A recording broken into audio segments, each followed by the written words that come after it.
सहवास मिळाला तो महत्त्वपूर्ण आहे। आणि आजची जे सत्कार मूर्ती आहे, ज्यांचा 80वा वाढदिवस आहे, वकील साहेबांनी खरंच वकील हा स्वातंत्र्य काळापासून समाजाचा, लोकांचा, देशाचा मार्गदर्शक राहिला आहे आणि वकिलांनी देशाला दिशा देण्याचं काम केलं आहे। आणि मी कार्यकर्तृत्व मोरेले साहेबांचं एवढं मानतो की जळगावला वरच्या बारमध्ये जर कोणी आमचा मार्गदर्शक असेल, तालुक्याच्या गाव पातळीच्या, आमच्या गाव पातळीचे खेडेगावातले लोक, जळगावला कोणी विचारत नव्हतं आम्हाला। ही रिअल फॅक्ट आहे। जरी मी बोधवड तालुका वकील संघाचा अध्यक्ष तरी जळगावला आम्हाला कोणी विचारत नव्हतं, पण दादांना आमची ओळख करून दिली। जसा आज पाठीवर हात ठेवला तशाच पद्धतीने त्यांनी तिथं पाठीवर हात ठेवला आणि बोधवडला तू अर्जुन लीड कर, आम्ही तुला साथ देऊ।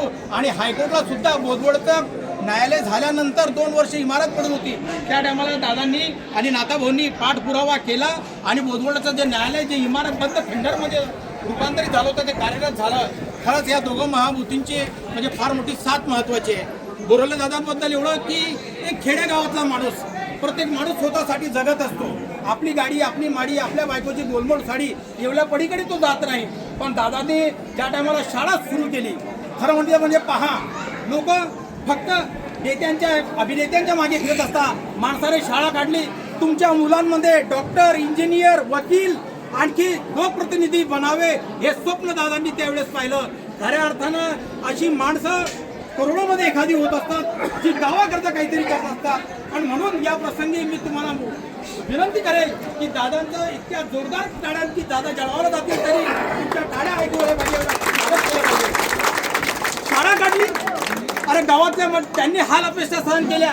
गावामधून इथून या हरणखेड गावामधून बोधवडपर्यंत जाणं आणि बोधवडपासून जिल्ह्यावर जाणं किती जिगरीचं आणि कष्टाचं काम होतं, परंतु त्यांनी जी कष्ट सहन केली ती माझ्या पुढच्या पिढीने करू नये हा विचार दादांनी केला। आणि इथं शाळेचं जे रोपटं आहे ते रोवलं। मला इतका गर्व आणि आनंद झाला की नाही, एखाद्या वकिलानं जे बबनराव भायतींनी जळगावमध्ये कार्य केलं ते कार्य आपल्या गावामध्ये लोक गावाला विसरून जातात, गावाकडे जात नाही। एकदा श्रीमंती आली की गरीब माणसाविषयी ते म्हणजे गावाविषयी त्यांना असा तिरस्कार वाटतो।